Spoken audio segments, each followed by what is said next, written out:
Assalamualaikum warahmatullahi wabarakatuh. Perkenalkan, nama saya Fadal Al-Mahdali. Saya adalah mahasiswa pendidikan profesi guru prajabatan, program studi pendidikan Pancasila dan Kewarganegaraan, Fakultas Keguruan dan Ilmu Pendidikan Universitas Tadulako.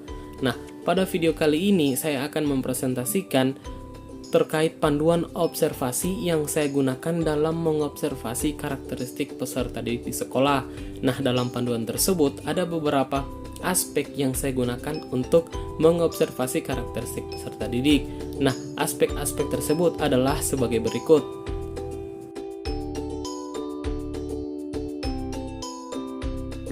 Baik, berikut ada beberapa aspek yang digunakan untuk mengobservasi karakteristik atau perkembangan peserta didik. Yang pertama adalah perkembangan kognitif. Perkembangan kognitif ini memiliki beberapa indikator, yaitu yang pertama, berani berpendapat, bertanya atau menjawab pertanyaan. Kedua, berani tampil atau presentasi di kelas. Ketiga, mampu mengembangkan ide dan kreativitas. Dan yang terakhir atau yang keempat, dapat menunjukkan bakatnya di depan teman-temannya. Aspek yang kedua adalah perkembangan emosi. Perkembangan emosi ini juga memiliki beberapa indikator, yaitu yang pertama, menunjukkan wajah ramah, bersahabat dan tidak cemberut. Kedua, mengikuti kegiatan pembelajaran dengan tenang dan kondusif. Tiga, mengikuti atau mampu menghargai diri sendiri dan orang sekitar. Empat, tidak mudah tersinggung dengan perkataan atau pendapat orang lain tentang dirinya. Dan yang terakhir adalah mampu menunjukkan rasa percaya diri. Aspek yang ketiga adalah perkembangan moral. Indikatornya sebagai berikut, yaitu pertama, menghormati orang yang lebih tua dan mengucap salam ketika bertemu guru, teman, dan orang-orang di sekolah. Kedua, menghargai pendapat teman. Tiga, tidak mengganggu teman saat proses pembelajaran berlangsung. Empat, meminta izin ketika akan menggunakan barang orang lain. Lima, tidak berkata-kata kotor, kasar, dan takabur. Dan enam, mengucap tolong dan terima kasih ketika meminta bantuan dan setelah menerima bantuan dari orang lain. Aspek yang keempat adalah motivasi. Indikatornya adalah siswa bersemangat dalam mengikuti pembelajaran, siswa aktif memperhatikan penjelasan guru dalam kegiatan pembelajaran, siswa aktif bertanya kepada guru dan teman mengenai materi yang belum dipahami, dan siswa mengerjakan tugas yang diberikan dengan tepat waktu. Kemudian aspek yang kelima adalah etnik.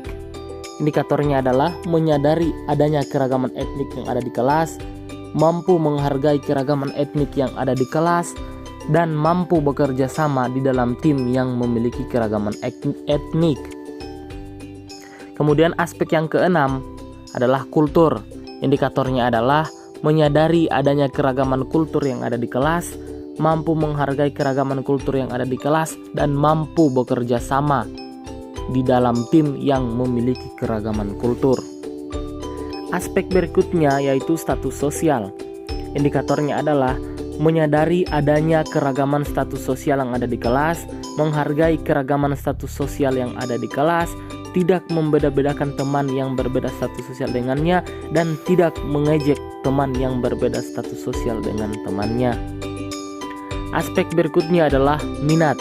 Indikatornya adalah peserta didik nyaman dalam mengikuti proses pembelajaran. Kemudian peserta didik tertarik dengan materi yang disampaikan oleh guru, dan peserta didik juga fokus selama proses pembelajaran berlangsung. Berikutnya, aspek adalah kemampuan awal. Indikatornya adalah pertama, peserta didik memiliki kemampuan. Kedua, peserta didik mampu menulis dengan rapi, dan peserta didik mampu berhitung dengan baik dan benar. Kemudian aspek berikutnya yaitu gaya belajar. Indikatornya adalah peserta didik mampu menyadari gaya belajar yang dimilikinya, dan peserta didik mampu untuk mengikuti kegiatan pembelajaran sesuai dengan gaya belajarnya. Aspek berikutnya adalah perkembangan motorik. Dengan indikator peserta didik memiliki keterampilan gerak, berjalan, berlari, dan melompat, serta peserta didik juga terampil menggunakan tangan kanan dan tangan kirinya dengan baik dan benar.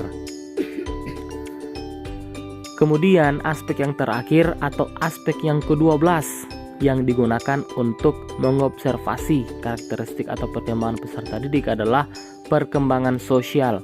Dengan indikatornya adalah peserta didik mampu berinteraksi dan beradaptasi serta mampu bertanggung jawab. Baik, itulah presentasi terkait panduan observasi yang saya gunakan untuk mengobservasi karakteristik peserta didik. Terima kasih atas perhatiannya. Mohon maaf jika ada kekurangan dalam video tersebut terkait panduan observasi yang saya gunakan. Semoga bermanfaat untuk kita semua. Saya akhiri. Wassalamualaikum warahmatullahi wabarakatuh.